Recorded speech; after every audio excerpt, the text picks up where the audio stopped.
All right guys, this is the start of the best burgers you'll ever have. So 1 pound and 1 pound.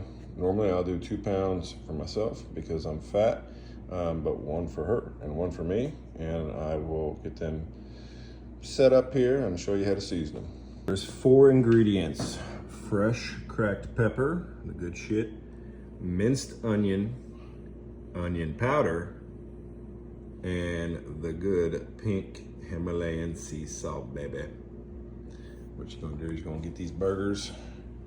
I'm not Dave, so what I like to do is round my burgers, not square them off. So we're gonna do that, and then I'll show you how to season them. So I always season over the sink, so that way you don't get stuff everywhere. I always like to start with my onion powder and just dust it. You don't need nothing more than a nice little dusting. If you want to go heavier, that's your business, but there's going to be plenty of good onion taste in your burger here, okay? The next thing is the minced onion, and these things get very nicely crunchy. So just put them on there like so it's covered pretty evenly.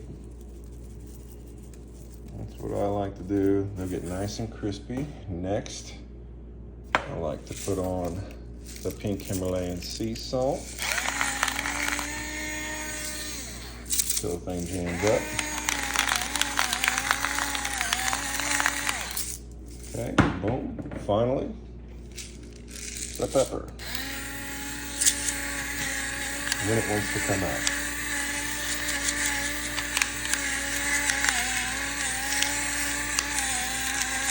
And just make sure it's somewhat evenly distributed. That thing went long just because it wasn't cutting it.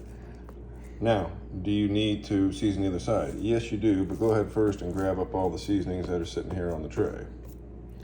Boom, boom, and boom, and boom, and boom, and boom, and boom, and boom. Flip it over.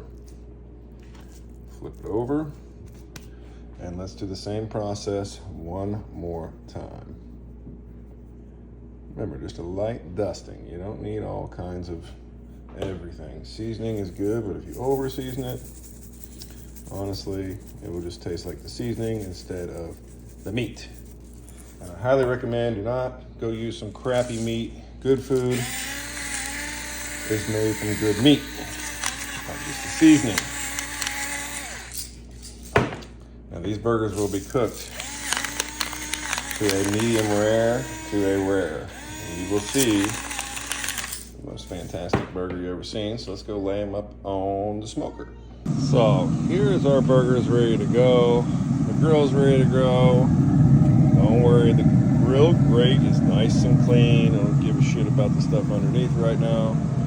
And then I use a oak chip, if you will. Oak pellets are good for smoking. So this will be set right now. It's only at 109. Well, that's the probe.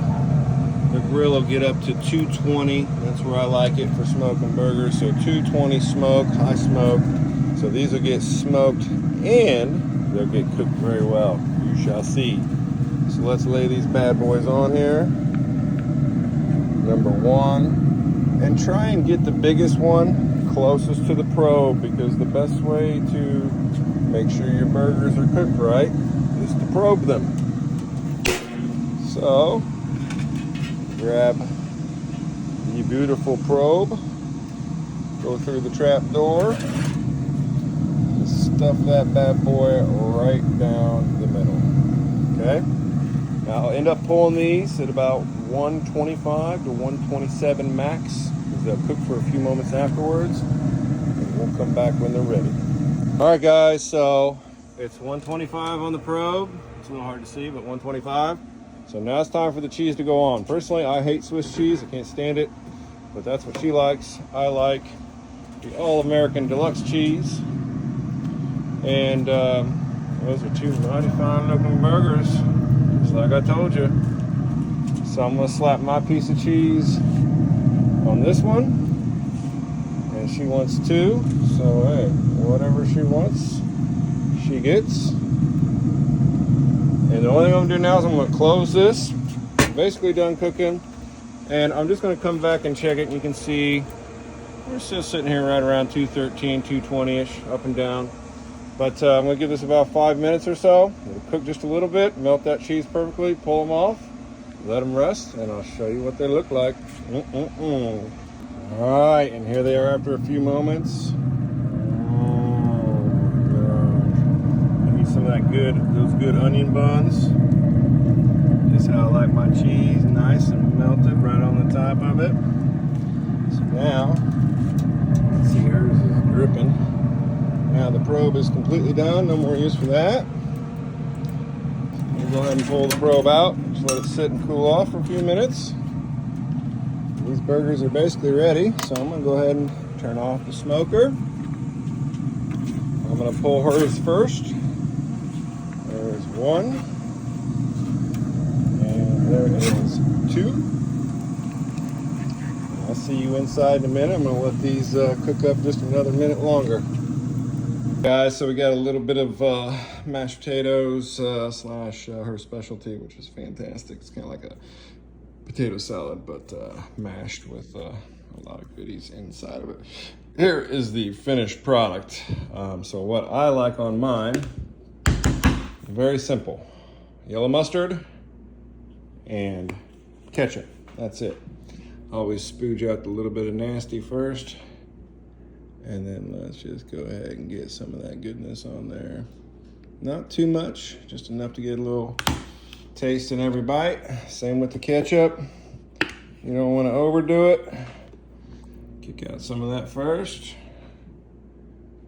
And let's put a decent amount. I don't like to slop it on there like I feel like Wendy's does half the time.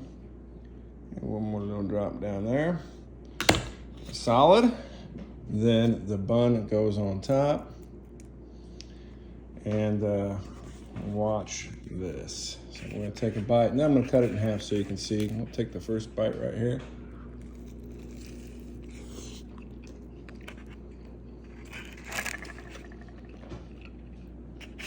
Oh my gosh, is that so freaking good.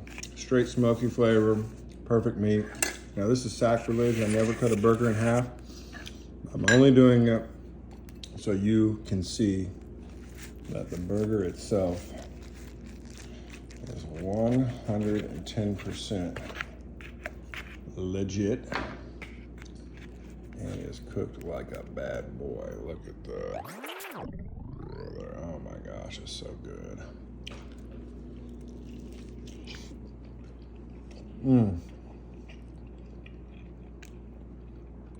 And that, my friends, is how to make a perfectly, beautifully smoked burger. Tastes like a $150 burger by yours truly. Leave that smoke on 220. You only flip the burger once. You flip it when the internal temperature gets to 110, and put the cheese on at 125. Takes about 3 to 4 minutes. That cheese will get nice and melty, but not fall apart. And you are left with absolute gorgeousness. The meat itself is perfect. This is the only way a cheeseburger should be made. God bless. Thank you, Lord, for the food. Enjoy.